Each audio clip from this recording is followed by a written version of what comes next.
ಒಂದು ವಾಕ್ಯವನ್ನು ಧ್ಯಾನ ಮಾಡೋಣ. ದೇವರ ಪರಿಶುದ್ಧ ನಾಮಕ್ಕೆ ಸ್ತೋತ್ರವಾಗಲಿ. ಇವತ್ತು ಏನು ಶಿಲುಬೆಯಲ್ಲಿ ಕರ್ತನು ಆಡಿರುವಂತ ಮಾತು. ಆಮೆನ್. ಶಿಲುಬೆಯ ಮಾತು ಅಲ್ವಾ? ಈ ಮಾತು ಇವತ್ತು 7 ಮಾತು ಎಲ್ಲರಿಗೂ ಗೊತ್ತು. ಲೋಕದಲ್ಲಿ ಎಲ್ಲರಿಗೂ ಈ 7 ಮಾತುಗಳು ಇರಬೇಕು. ಆದ್ರೆ ಈ 7 ಮಾತುಗಳಿಗೆ ಮುಂಚೆ ನಾವು ಕೆಲವೊಂದು ವಿಷಯಗಳನ್ನು ನಾವು ಧ್ಯಾನ ಮಾಡೋಣ. ಮತ್ತಾಯ ಬರೆದ ಸುವಾರ್ತೆ 27ನೇ ಅಧ್ಯಾಯ, ಮತ್ತಾಯ ಬರೆದ ಸುವಾರ್ತೆ 27ನೇ ಅಧ್ಯಾಯ 32ನೇ ವಾಕ್ಯದಿಂದ 32ರಿಂದ 34 ಎಲ್ಲ ತೆಗೆದುಕೊಳ್ಳೋಣ. ಮತ್ತಾಯ ಬರೆದ ಸುವಾರ್ತೆ 27ನೇ ಅಧ್ಯಾಯ 32ರಿಂದ 34 ವಾಕ್ಯ ಹೋಗ್ತೀನಿ, ಕೇಳಿ. ಹೊರಕ್ಕೆ ಹೋಗುತ್ತಿರುವಾಗ ಕುರೇನ್ ಪಟ್ಟಣದ ಸೀಮೋನ್ ಎಂಬುವನನ್ನು ಕಂಡು ಅವರನ್ನು ಆತನ ಶಿಲುಬೆಯನ್ನು ಹೋರುವುದಕ್ಕೆ ಬಿಟ್ಟಿ ಹಿಡಿದರು. ಮತ್ತು ಗೋಲ್ಗೊಥಾ ಅಂದರೆ ಕಪಾಲ ಸ್ಥಳ ಎಂಬ ಸ್ಥಾನಕ್ಕೆ ಬಂದಾಗ ಆತನಿಗೆ ಕಹಿ ಬೇಯಿಸಿದ ದ್ರಾಕ್ಷಾರಸವನ್ನು ಕುಡಿಯುವುದಕ್ಕೆ ಕೊಟ್ಟರು. ಆತನು ಅದನ್ನು ರುಚಿ ನೋಡಿ ಕುಡಿಯಲೇ ಇದ್ದನು. ಹಲ್ಲೆಲೂಯಾ. ನೋಡಿ 32ನೇ ವಾಕ್ಯದಲ್ಲಿ ಹೇಳುತ್ತೆ, ಹೊರಕ್ಕೆ ಹೋಗುತ್ತಿರುವಾಗ ಕುರೇನ್ ಪಟ್ಟಣದ ಸೀಮೋನ್ ಎಂಬುವನು ಕಂಡು ಅವರನ್ನು ಆತನ ಶಿಲುಬೆಯನ್ನು ಹೊರುವುದಕ್ಕೆ ಬಿಟ್ಟಿ ಹಿಡಿದರು. ಮತ್ತು ಗೋಲ್ಗೊಥಾ ಅಂದರೆ ಕಪಾಲ ಸ್ಥಳ ಎಂಬ ಸ್ಥಾನಕ್ಕೆ ಬಂದಾಗ. ಹಲ್ಲೆಲೂಯಾ. ವಾಕ್ಯ ಹೇಳುತ್ತದೆ, ಗೋಲ್ಗೊಥಾ ಗುಡ್ಡಕ್ಕೆ ಬರ್ತಿರ್ಬೇಕಾದ್ರೆ ಯೇಸು ಸ್ವಾಮಿಗೆ ಭಾರವಾದ ಶಿಲುಬೆಯನ್ನು ಹೊತ್ತುಕೊಂಡು ಯೇಸು ಸ್ವಾಮಿ ಬರ್ತಾ ಇರಬೇಕಾದ್ರೆ ಆತನಿಂದ ಓಡಲಿಕ್ಕೆ ಆಗ್ತಾ ಇಲ್ಲ. ಅಲ್ಲಿ ಒಬ್ಬ ಸೀಮೋನ್ ಎಂಬುವನನ್ನ ಶಿಲುಬೆಗೆ ಹೋಗಲಿಕ್ಕೆ ಬಿಡುತ್ತಾರೆ. ಹಲ್ಲೆಲೂಯಾ. ಸ್ವಲ್ಪ ದೂರ ಮಾತ್ರ ಹೋದಾಗ ಆಮೇಲೆ ಯೇಸುವಿನ ಶಿಲುಬೆಗೆ ಹೊತ್ತುಕೊಂಡೋಗಿ ಗೋಲ್ಗೊಥಾ ಗುಡ್ಡ ಕಪಾಲ ಸ್ಥಳಕ್ಕೆ ಯೇಸು ಸ್ವಾಮಿನ ಕರೆದುಕೊಂಡು ಬರ್ತಾರೆ. ಹಲ್ಲೆಲೂಯಾ. ಹಲ್ಲೆಲೂಯಾ.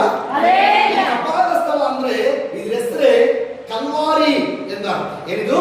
ಕಪಾಲ ಸ್ಥಳ ಅಂದ್ರೆ ಕಲ್ವಾರಿ ಎಂದು ಅರ್ಥ. ಇವತ್ತು ನೋಡ್ರಿ, ಎಷ್ಟೋ ಜನ ಕಲ್ವಾರಿ ಅಂತಂದ್ರೆ ಅದು ಯೇಸು ಸ್ವಾಮಿ ಶಿಲುಬೆಗೆ ಹೇಗುವಂತ ಸ್ಥಳ ಅಂತ ಹೇಳ್ತಾರೆ. ಅದರ ಸತ್ಯದಲ್ಲಿ ಕಪಾಲ ಸ್ಥಳ ಅಂದ್ರೆ ಕಲ್ವಾರಿ ಅಂತಂದ ಅರ್ಥ. ಹಲ್ಲೆಲೂಯಾ. ಗ್ರೀಕ್ ಭಾಷೆಯಲ್ಲಿ ಕಲ್ವಾರಿ ಅಂತ ಕರೀತಾರೆ, ಇಬ್ರು ಭಾಷೆಯಲ್ಲಿ ಗೋಲ್ಗೊಥಾ ಅಂತ ಇದನ್ನ ಕರೀತಾರೆ. ಹಲ್ಲೆಲೂಯಾ. ಹಲ್ಲೆಲೂಯಾ. ಕಪಾಲ ಸ್ಥಳ ಇದರ ಅರ್ಥ ಏನಂತಂದ್ರೆ ತಲೆ ಬುರುಡೆ ಅಂತ ಅರ್ಥ. ಏನಿದ್ರು ಅರ್ಥ? ತಲೆ ಬುರುಡೆ. ಈ ತಲೆ ಬುರುಡೆ ಅಂದ್ರೆ ಏನು? ಯಾಕಂದ್ರೆ ಈ ತಲೆ ಬುರುಡೆ ಹೇಳ್ತಂದ್ರೆ ಇದು ಮನುಷ್ಯನ ತಲೆ ಬುರುಡೆ ಆಗಿತ್ತಂತೆ. ಅದಕ್ಕೋಸ್ಕರ ಈ ಬೆಟ್ಟಕ್ಕೆ ತಲೆ ಬುರುಡೆ ಅಂತ ಹೇಳಿ ಒಂದು ಅರ್ಥ ಇದೆ. ಹಲ್ಲೆಲೂಯಾ. ಕಪಾಲ ಸ್ಥಳಕ್ಕೆ ತೆಗೆದುಕೊಂಡು ಬಂದು ಕರ್ತನನ್ನ ಶಿಲುಬೆಗೆ ಹಾಕ್ತಾ ಇದ್ದಾರೆ. ಇವತ್ತು ನೋಡಿ, ಆ ಶಿಲುಬೆಗೆ ಹಾಕಿರ್ಬೇಕಾದ್ರೆ ಅದನ್ನು 7 ಮಾತುಗಳನ್ನ ಆತನ ಹೇಳ್ತಾರೆ. ಈ 7 ಮಾತುಗಳು ನಮಗೆ ಪ್ರತಿ ವರ್ಷಗಳು ನಾವು ಏನ್ ಮಾಡ್ತೇವೆ, ಎಲ್ಲ ಸಭೆಗಳಲ್ಲಿ ಎಲ್ಲ ದೇವರ ಸೇವಕರು ಬೋಧನೆ ಮಾಡ್ತಾರೆ. ಆದ್ರೆ ಈ 7 ಮಾತುಗಳಲ್ಲಿ ಬಹಳ ಅರ್ಥಗಳಿದೆ. ಕ್ರೈಸ್ತನಾಗಿರುವನು ಯಾವ ರೀತಿಯಾಗಿ ಜೀವಿಸಬೇಕು, ಕ್ರೈಸ್ತನಾಗಿರುವಂಥ ವ್ಯಕ್ತಿಗಳು ಯಾವ ರೀತಿಯಾಗಿರಬೇಕು ಅನ್ನೋದು ಬಹಳ ಮುಖ್ಯವಾಗಿದೆ.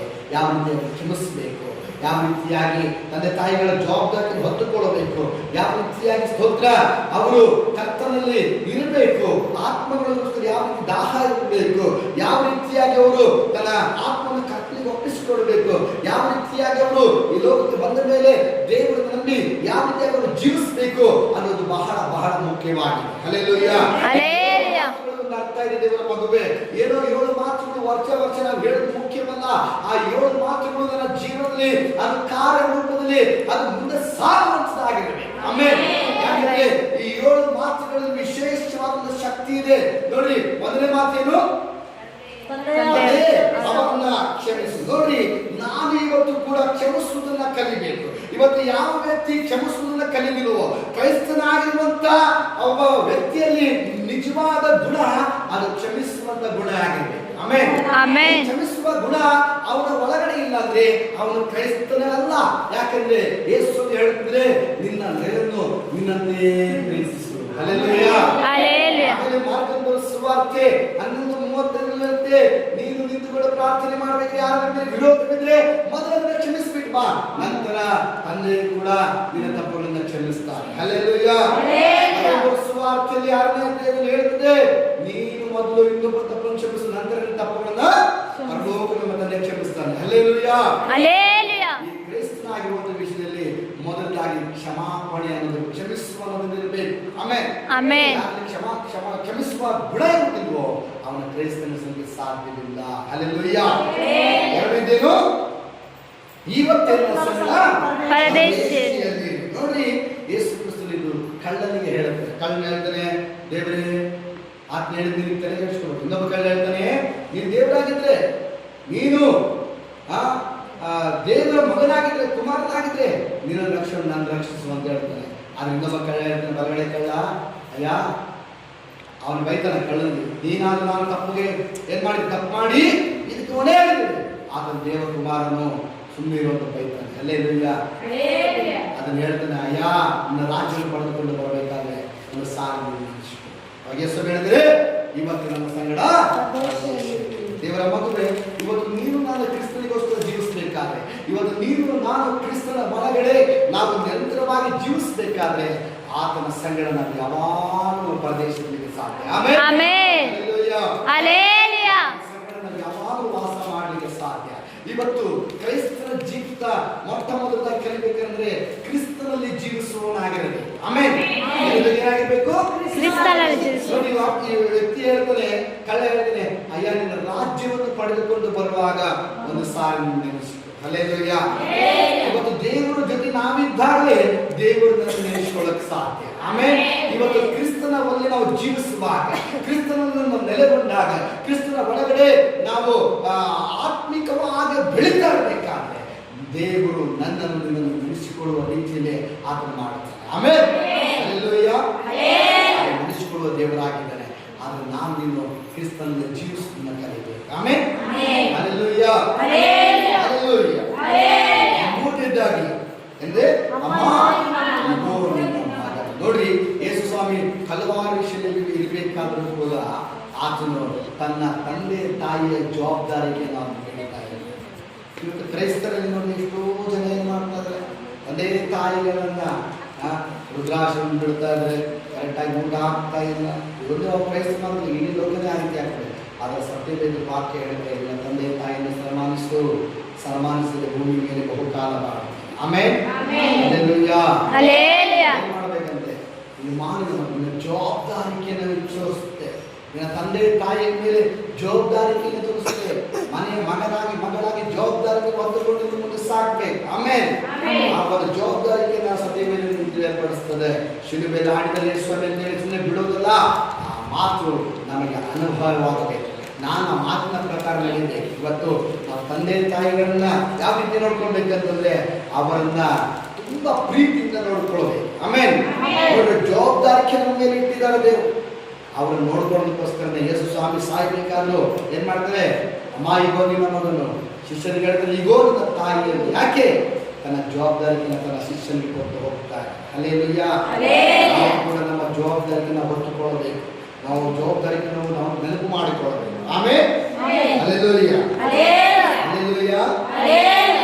ನಾಲ್ಕನೇ, ನನ್ನ ದೇವರೇ ಯಾಕೆ ನನ್ನ ಕೈ ಬಿಟ್ಟು? ಯೇಸು ಸ್ವಾಮಿ ನನ್ನ ದೇವರ ಕೈ ಬಿಡ್ತಿರಲ್ಲ ಅರ್ಥ ಅಲ್ಲ. ಇಲ್ಲಿ ಏನಂತಂದ್ರೆ ಇನ್ನೂ ಯೇಸು ಸ್ವಾಮಿ ಕೆಲವೊಂದು ವಿಷಯಗಳನ್ನ ಮಾಡಿ ಮುಗಿಸಬೇಕಾಗಿದೆ. ಇನ್ನೂ ಕೆಲವೊಂದು ಆತನ ಕೆಲಸವನ್ನು ಮಾಡೋದಕ್ಕೋಸ್ಕರ ಆತನ ಈ ಮಾತನ್ನು ಹೇಳ್ತಾರೆ. ನಾವು ಕೂಡ ಏನ್ ಮಾಡ್ಬೇಕಂದ್ರೆ ದೇವರ ರೀತಿಯಾಗಿ ಕರ್ತನ ರಾಜ್ಯವನ್ನು ಕಟ್ಟಲಿಕ್ಕೆ ನಾವು ಮುಂದೆ ಸಾಧ್ಯ. ಆಮೆನ್. ಹಲ್ಲೆಲೂಯಾ. ಹಲ್ಲೆಲೂಯಾ. ಅಂತ ಹೇಳ್ತಾರೆ. ನನ್ನ ದೇವರ ಯಾಕೆ ನನ್ನ ಕೈ ಬಿಟ್ಟಿದ್ದೀಯಾ? ನೋಡ್ರಿ, ದೇವರು ನಮ್ಮ ಕೈ ಬಿಡುವುದಿಲ್ಲ, ಕೈ ಹಿಡಿದು ನಡೆಸುವ ದೇವರಾಗಿದ್ದಾನೆ. ನಾನು ಯಾವಾಗಲೂ ಆತನ ಸಂಗಡ ನಿರಂತರವಾಗಿ ಓಟವನ್ನು ಓಡುವುದನ್ನು ನಾವು ಕಲಿಬೇಕು. ಕ್ರೈಸ್ತರ ಜೀವಿತ ಗುಣಲಕ್ಷಣ ಗೊತ್ತಾ? ಕ್ರಿಸ್ತನ ಓಟವನ್ನು ಓಡುವುದೇ ಅವರ ನಿಜವಾದ ಗುಣಲಕ್ಷಣಗಳು. ಹಲ್ಲೆಲೂಯಾ. ಪ್ರತಿ ದಿನ ಕ್ರಿಸ್ತನಲ್ಲಿ ನಾವು ಓಡುವುದನ್ನು ಕಲಿಬೇಕು. ಪೌಲನು ಹೇಳ್ತಾನೆ, ನನ್ನ ಓಟವನ್ನು ನಾನು ಓಡಿ ಮುಗಿಸಿದೆ. ಅದೇ ರೀತಿಯಾಗಿ ಕರ್ತನನ್ನು ಓಡಬೇಕು. ಯೇಸುವನ್ನು ಹೇಳ್ತಾರೆ, ನಾನು ಕೂಡ ಏನಾದ್ರು ಓಟವನ್ನು ಓಡ್ತಾ ಇದ್ದೇನೆ ಅಂತ ಹೇಳ್ತಾರೆ. ಹಲ್ಲೆಲೂಯಾ. ನಾವು ಕೂಡ ಓಡೋದನ್ನ ಕಲಿಬೇಕು. ಆಮೆನ್. ಹಲ್ಲೆಲೂಯಾ. ನನಗೆ ನೀರಡಿಕೆಯಾಗಿ ನೋಡ್ರಿ, ಯೇಸು ಹೇಳ್ತಾರೆ ನೀರಡಿಕೆ ಆಗಿ ಬರೀ ನೀರು ಕುಡಿಯೋದಲ್ಲ. ನೀರಡಿಕೆ ಆಗಿದ್ರೆ ಯೇಸು ಸ್ವಾಮಿಗೆ ಇನ್ನೂ ಏನಿದೆ? ಆತ್ಮದಾಹ ಇದೆ. ಏನಿದೆ? ಆತ್ಮದಾಹ ಇದೆ. ಈ ನೀರಡಿಕೆ ಅನ್ನೋದೇ ಆತ್ಮದಾಹ. ಸತ್ಯದಲ್ಲಿ ನಾವು ನೋಡೋದಕ್ಕಾದ್ರೆ ಅನೇಕ ಕಡೆ ನಾವು ನೀರಡಿಕೆಯ ಮಾತನ್ನು ನಾವು ನೋಡುತ್ತೇವೆ. ಎಲ್ಲಿ ಯೋಹಾನನ ಸುವಾರ್ತೆ 4ನೇ ಅಧ್ಯಾಯದಲ್ಲಿ ನೋಡ್ತೇವೆ, ಒಬ್ಬ ಸಮರ ಸ್ತ್ರೀ ನೀರನ್ನು ತೊಳೆದು ಬಂದಾಗ ಯೇಸುವಿನ ನೀರೇಳಿಕೆ ಆಗಿದೆ ಅಂತ ಹೇಳ್ತಾರೆ. ಅಲ್ಲಿ ನೀರು ಕೊಟ್ಟಾಗ ಆ ಸ್ತ್ರೀಗೆ ಏನ್ ಮಾಡ್ತಾರೆ ಸುವಾರ್ತೆನ ಸೇರಿ ಇಡೀ ಸಮರ ರಕ್ಷಣೆ ಬರ ಹಾಗೆ ಆತ್ಮಗಳ ದಾಹ ನಮ್ಮಲ್ಲಿ ಇರಬೇಕು. ಆಮೇಲೆ 55ನೇ ಒಂದನೇ ವಾಕ್ಯ ಹೇಳುತ್ತೆ, ಎಲೆ ಬಾಯರ ಸಕಲ ಜನರು ನೀವೆಲ್ಲರೂ ನನ್ನ ಬಳಿಗೆ ಬಂದಿರಿ, ಕರವೇಲದ ಕುಡಿರಿ, ತಿನ್ನಿರಿ, ಕುಣ್ಣಿರಿ ಅಂತ ವಾಕ್ಯ ಹೇಳ್ತಿದೆ. ಇವತ್ತು ಬಾಯಾರಿಕೆ ಅಂದ್ರೆ ನಾವು ದಿನನಿತ್ಯ ನೀರು ಕುಡಿತೀವಲ್ಲ, ಆ ಬಾಯಾರಿಕೆ ಅಲ್ಲ, ಆತ್ಮಗಳ ಬಾಯಾರಿಕೆ ಇರಬೇಕು. ಮನಸ್ಸು ಯಾವಾಗಲೂ ಆತ್ಮಗಳು ತವಕ ಪಡುವಂಥದ್ದಾಗಿರ್ಬೇಕು. ನೋಡಿ, ಯೇಸುಸ್ವಾಮಿ ಕೂಡ ಅಲ್ಲಿ ನೀರಿಳಿಕೆ ಆಗಿದೆ ಅಂದ್ರೆ ಇನ್ನು ಕೆಲವರ ರಕ್ಷಣೆ ತರೋದಕ್ಕೋಸ್ಕರ ಆತನು ಅಲ್ಲಿ ನೀರಿಳಿಕೆ ಆಗಿದೆ ಅಂತ ಹೇಳ್ತಾರೆ. ಹಲ್ಲೆಲೂಯಾ. ನಮಗೂ ಕೂಡ ಆತ್ಮದಾಹ ಇರಬೇಕು. ಆಮೆನ್. ಹಲ್ಲೆಲೂಯಾ. ಅದೇ ನೀರಿಳಿಕೆ. ಆಮೆನ್. ಹಲ್ಲೆಲೂಯಾ. ಆರನೇದು ತೀರಿತು ಅಂದ್ರೆ ಯೇಸುಸ್ವಾಮಿ ಹೇಳ್ತಾರೆ, ದೇವರೇ ನನ್ನನ್ನು ಈ ಲೋಕಕ್ಕೆ ಕಳಿಸಿದ್ದಕ್ಕೆ ನಾನೆಲ್ಲವನ್ನು ಮಾಡಿ ಮುಗಿಸಿದೆ. ಆಮೇಲೆ ಎಲ್ಲ ತೀರ್ತು ಸ್ವಾಮಿ, ಎಲ್ಲವನ್ನ ಮಾಡಿ ಮುಗಿಸಿದೆ ಅಂತ ಹೇಳಿ ಯೇಸುಸ್ವಾಮಿ ಹೇಳ್ತಾರೆ. ದೇವರ ಮಗುವೆ, ಈ ಲೋಕಕ್ಕೆ ದೇವರು ನಮ್ಮನ್ನು ಉಂಟು ಮಾಡಿ ಈ ಲೋಕಕ್ಕೆ ಕಳಿಸಿದ್ದಾನೆ, ಗ್ರಾಮದಲ್ಲಿ ಕಳಿಸಿದ್ದಾನೆ, ಒಂದು ಊರಿನಲ್ಲಿ ಕಳಿಸಿದ್ದಾನೆ, ಒಂದು ತಾಲೂಕುಗಳ ಜಿಲ್ಲೆಗಳಲ್ಲಿ ನಮ್ಮನ್ನು ಕಳಿಸಿದ್ದಾನೆ. ಇದರ ಅರ್ಥ ಏನು ಗೊತ್ತಾ? ಯಾಕೆ ದೇವರು ಈ ಲೋಕದಲ್ಲಿ ನಿಂತಿದ್ದಾನೆ ಗೊತ್ತಾ? ನಾನು ನೀನು ಆತನ ಕೆಲಸವನ್ನು ಮಾಡೋದಕ್ಕೋಸ್ಕರನೇ ದೇವರು ನಮ್ಮನ್ನು ಈ ಲೋಕದಲ್ಲಿ ಇಟ್ಟಿದ್ದಾನೆ. ಆಮೆನ್. ಅದಕ್ಕೋಸ್ಕರ ದೇವರು ಈ ಲೋಕಕ್ಕೆ ಬಂದಾಗ ಆತನು ತನ್ನ ಕೆಲಸವನ್ನು ಎಲ್ಲವನ್ನು ಮಾಡಿ ತನ್ನ ತಂದೆಯಾದ ದೇವರ ಚಿತ್ತವನ್ನು ಮಾಡಿ ಪೂರೈಸಿ ಹೇಳ್ತಾರೆ, ತೀರ್ತು, ನನ್ನ ಎಲ್ಲ ಕೆಲಸವನ್ನು ನಾನು ಮಾಡಿ ಮುಗಿಸಿದೆ. ಆಮೆನ್. ಇವತ್ತು ದೇವರು ನಮ್ಮನ್ನು ಉಂಟು ಮಾಡಿ ಜೀವ ಶ್ವಾಸವನ್ನು ಕೊಟ್ಟು ಈ ಲೋಕಕ್ಕೆ ಯಾಕೆ ಕಳಿಸಿದ್ದಾನೆ? ಆತನ ಕೆಲಸವನ್ನು ಮಾಡಿ ಮುಗಿಸುವುದಕ್ಕೋಸ್ಕರ ನಮಗೆ ಈ ಲೋಕಕ್ಕೆ ಕಳಿಸಿದ್ದಾನೆ. ಒಂದು ಸಾರಿ ಯೋಚನೆ ಮಾಡಬೇಕು, ದೇವರು ಯಾಕೆ ನಮ್ಮನ್ನು ಉಂಟು ಮಾಡಿ. ನಾವು ಹೇಳಿದ್ವಿ ಯಾಕೋ ಕೆಲವು ಟೈಮು ಮನಸ್ಸಿರುವಾಗ ಮಾತಾಡಿದ್ರೆ ಯಾಕಾದ್ರೆ ಹುಟ್ಟಿದ್ದು ಅಂತ ಕೇಳ್ತೀವಿ. ಅದು ಯಾಕೆ ಹುಟ್ಟಿದ್ದೇವೆ ಅಂದ್ರೆ ಕರ್ತನ ಕೆಲಸವನ್ನು ಮಾಡೋದಕ್ಕೋಸ್ಕರ ದೇವರು ನಮ್ಮನ್ನು ಉಂಟು ಮಾಡಿದೆ. ಆತನ ರಾಜ್ಯವನ್ನು ಕಟ್ಟಲಿಕ್ಕೋಸ್ಕರ ದೇವರು ನಮ್ಮನ್ನು ಉಂಟು ಮಾಡಿದ್ದಾನೆ. ಆಮೆನ್. ಅದಕ್ಕೋಸ್ಕರ ದೇವರು ಹೇಳ್ತಾನೆ, ತನ್ನ ಕೆಲಸವನ್ನೆಲ್ಲ ಮಾಡಿದ್ರೆ ತೀರಿತು, ನನ್ನ ಕೆಲಸ ನಾನು ಮಾಡಿ ಮುಗಿಸಿದೆ. ಆಮೆನ್. ಕೂಡ ಕರ್ತನ ಕೆಲಸ ಪ್ರಾಮಾಣಿಕವಾಗಿ ಮಾಡಿ ಹೇಳಬೇಕು. ಪೌಲ ಹೇಳ್ತಾನೆ, ಏನಂತೆ, ನನ್ನ ಜಯದ ಓಟವನ್ನು ನಾನು ಓಡಿ ಮುಗಿಸಿಬಿಟ್ಟೆ. ಆಮೆನ್. ಹಲ್ಲೆಲೂಯಾ. ನನ್ನ ಜಯದ ಓಟವನ್ನ ನಾನು ಓಡಿ ಮುಗಿಸಿಬಿಟ್ಟೆ. ಆಮೆನ್. ನಾವು ಕೂಡ ಹೇಳಬೇಕು, ಕರ್ತನ ಕೆಲಸವನ್ನು ಮಾಡಿ ಹೇಳಬೇಕು. ದೇವರೇ, ಇವತ್ತು ನೀನು ಕೊಟ್ಟಿರುವಂತ ಯಾಕೆ ನಾನು ಸುವಾರ್ತೆ ಸಾರಿ ಸ್ವಾಮಿ, ಕರ್ತನೆ ಇಷ್ಟು ಆತ್ಮನ ಆದಾಯ ಮಾಡಿದ್ದೀನಿ ಸ್ವಾಮಿ ಅಂತ ಹೇಳಬೇಕು. ಹಲ್ಲೆಲೂಯಾ. ನಾವು ಕೂಡ ದೇವರ ಕೆಲಸವನ್ನು ಮಾಡಿ ಮುಗಿಸ್ತಿದ್ವಿ. ನಾವೇನಾಗಬೇಕು? ನಿರ್ಧಾರ ತೆಗೆದುಕೊಂಡು ಅದರಲ್ಲೇ ನಾವು ಬೆಳೀತಾ ಇರಬೇಕು. ಆಮೆನ್. ಕೊನೆಯದಾಗಿ ತಂದೆ ಆತ್ಮವನ್ನ ನೋಡಿ, ದೇವರ ತನ್ನ ಕೊನೆಯದಾಗಿ ತನ್ನ ಆತ್ಮನ ಕರ್ತನ ಕೈ ಬಿಟ್ಟಿರ್ತಾರೆ. ಇಲ್ಲಿ ನಾವೇನ್ ನೋಡ್ತೇವೆ? ಸ್ಟೆಫನನ್ನು ನೋಡ್ತೇವೆ. ಸ್ಟೆಫನನ್ನ ಏನ್ ಮಾಡ್ತಿದ್ರೆ, ಅವನ ಕಲ್ಲು ಹೊಡೆದು ಸಾಯಿಸಲಿಕ್ಕೆ ಬಂದಾಗ ಅಪೊಸ್ತಲರ ಕೃತ್ಯದಲ್ಲಿ ಸ್ಟೆಫನ್ ಹೇಳ್ತಾನೆ, ತಂದೆ ನನ್ನ ಆತ್ಮವನ್ನು ಕೈ ಆಮೆನ್. ಮಾತು ಹೇಳಿದಾಗ ಯೇಸುಸ್ವಾಮಿ ಸಿಂಹಾಸನ ಎದುರು ನಿಂತ್ಕೊಂಡು ಅವರನ್ನು ಸ್ವಾಗತ ಮಾಡ್ತಾರೆ ಅಂತೇಳಿ ಅಪೊಸ್ತಲರ ಕೃತ್ಯದಲ್ಲಿ ಬರೆಯಲ್ಪಡುತ್ತದೆ. ಆಮೆನ್. ನೀವು ನಾವು ಕೂಡ ಏನ್ ಮಾಡ್ಬೇಕಂದ್ರೆ ದೇವರಲ್ಲಿ ನಾವು ಬೆಳೀತಾ ಇರ್ಬೇಕು. ಆಮೆನ್. ಯಾವ ರೀತಿಯಾಗಿ ಜೀವಿಸಬೇಕು, ಯಾವ ರೀತಿಯಾಗಿ ಇರಬೇಕಂದ್ರೆ ಕರ್ತನ ನಮ್ಮನ್ನು ನೋಡಿ ಯಾವಾಗಲೂ ಸಂತೋಷ ಪಡುವನಾಗಿರ್ಬೇಕು. ಆಮೆನ್. ಅಪ್ಪನನ್ನು ಕೆಲವೇ ಸುವಾರ್ತೆಯನ್ನು ಸಾರಿದ, ಆದರೆ ಅವನ ಹೆಸರು ಪರಲೋಕದಲ್ಲಿ ಬರೆಯಲ್ಪಡುತ್ತೆ. ಆಮೆನ್. ಬರೆಯಲ್ಪಡ್ತು. ಆ ರೀತಿಯಾಗಿ ನಾವು ಜೀವನ ಮಾಡಬೇಕು. ಆಮೆನ್. ದಿನಗಳ ಕಾಲ ಈ ಲೋಕದಲ್ಲಿ ಇರ್ತಿರೋ ಅಷ್ಟು ದಿನಗಳ ಕಾಲ ಕೂಡ ನೀನು ದೇವರಲ್ಲಿ ಜೀವಿಸಿ ದೇವರ ರಾಜ್ಯನ ಕಟ್ಟಿ ಆತನಿಗೆ ಮಹಿಮೆ ಪಡಿಸುವಂತ ಮಕ್ಕಳಾಗಿ, ಮಗನಾಗಿ, ಮಗಳಾಗಿ ನೀವು ಮಾಡಲ್ಪಡಬೇಕು. ಆಮೆನ್. ಸಿಲುಬೆಯಲ್ಲಿ ಆಡಿದ 7 ಮಾತುಗಳು ಏನೋ ಒಂದು ನಮ್ಮ ಗುಡ್ ಫ್ರೈಡೇ ಹೇಳಿ ಮುಗಿಸುವುದಲ್ಲ, ನನ್ನ ಜೀವನದಲ್ಲಿ ಆವಡಿಸಿಕೊಂಡು ನಾವು ನಡಿಬೇಕು. ಆಮೆನ್.